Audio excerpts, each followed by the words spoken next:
Good evening and welcome to News Channel 8. I'm Jerome Aegean, and these are some of the top stories we have for you tonight. Government workers busted smoking weed on the job. An all-points bulletin for two dangerous suspects. And a 12-year-old girl is suspected of stabbing her brother. These stories and more up next on News Channel 8.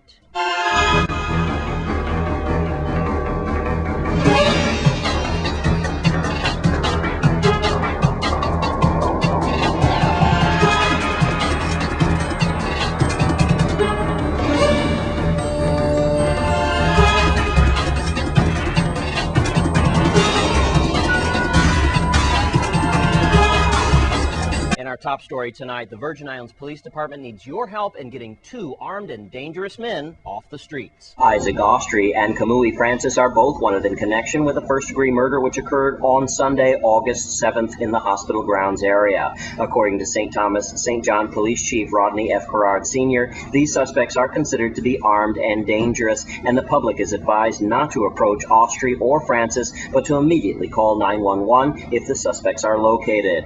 Isaac Austrie is 27-year-old resident of hospital grounds. He's 5 foot 8 inches tall and weighs 170 pounds. He's originally from Dominica. He has a brown complexion, a mustache, a goatee, and wears his hair in a short natural. Austrie is also known as Shadow or Sugi and has the initials RFD tattooed on his right hand between his index finger and his thumb.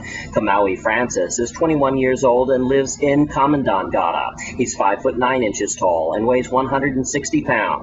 Francis has a dark complexion and no facial hair. He wears his hair cut short to his head. Francis is a native of St. Thomas. Police Chief Rodney Gerard reminds the community that anyone found aiding or abetting these suspects will be prosecuted to the fullest extent of the law. And if you see these men, please do not try to apprehend these dangerous men. You should call 715-5548.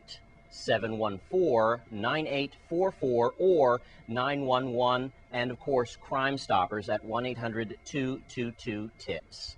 And in other news tonight, several public worker employees were caught on the job smoking marijuana early this morning. News Channel 8's Wes Small has the story. Thank you very much, Jerome. We're behind Public Works. Geographically, just to let you know what's going on, Vitrans Terminal way back that way. We're in Hannah's Hope, right? Remember the sandbag shack we went to get the sandbags taken care of? Early this morning, 7 employees of Public Works were all rounded up. Matter of fact, 7 Public Works employees were detained. 3 were arrested. Simple possession.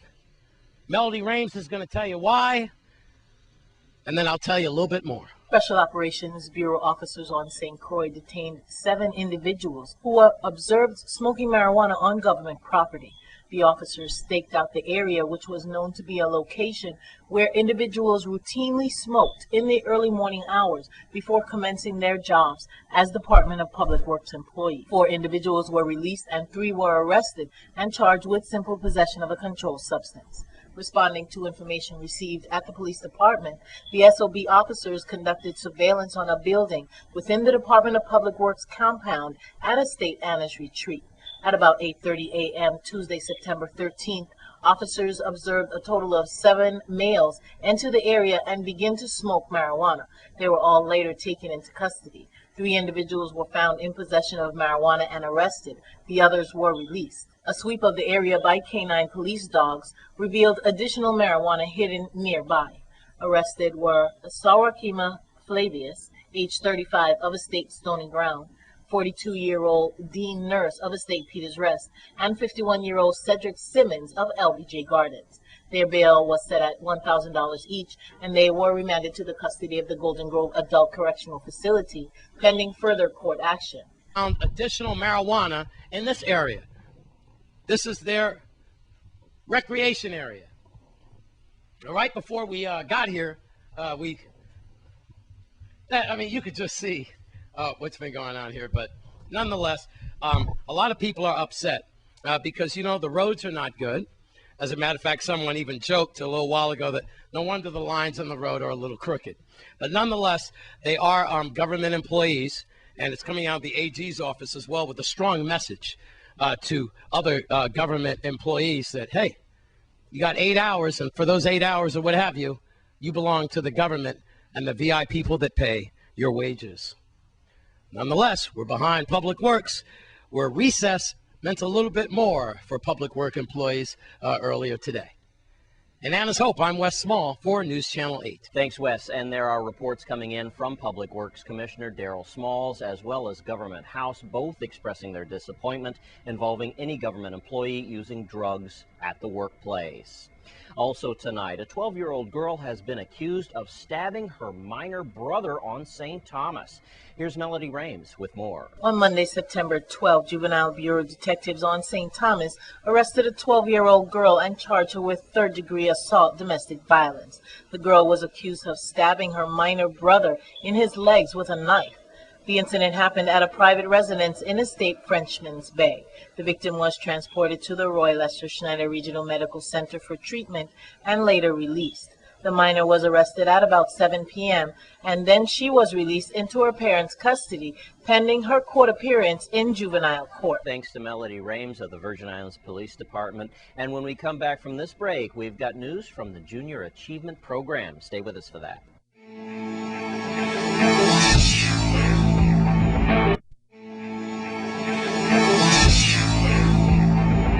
And let's take a look at your Caribbean report for tonight.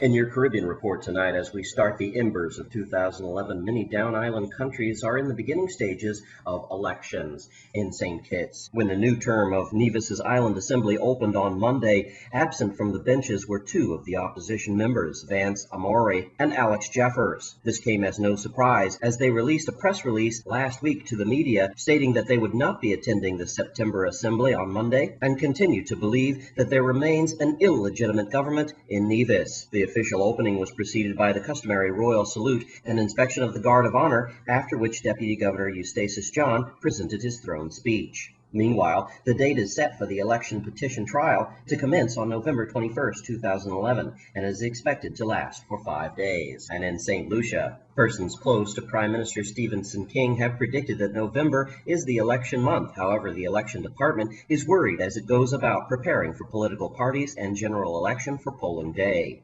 The election department has taken on more employees, or special assistants as they're called, to look into identifying suitable places for polling stations. This is just one of several measures presently being pushed by the department, some being pretty revolutionary to the electoral process, as known by St. Lucians as it readies itself for the ringing of the electoral bell later this year. Prime Minister Stephenson King has proclaimed that general elections will be held this year. However, he has not yet pinpointed a month and a day at which they would be held. And finally, in St. Vincent, despite the public rants against the United States, St. Vincent and the Grenadines Prime Minister Dr. Ralph Gonsalves in 2009 struck a positive note with the U.S. Embassy in Barbados, a stark contrast to the opposition leader Arnhem Eustace, who generally seems to care what Washington thinks about the developments in St. Vincent and the Grenadines.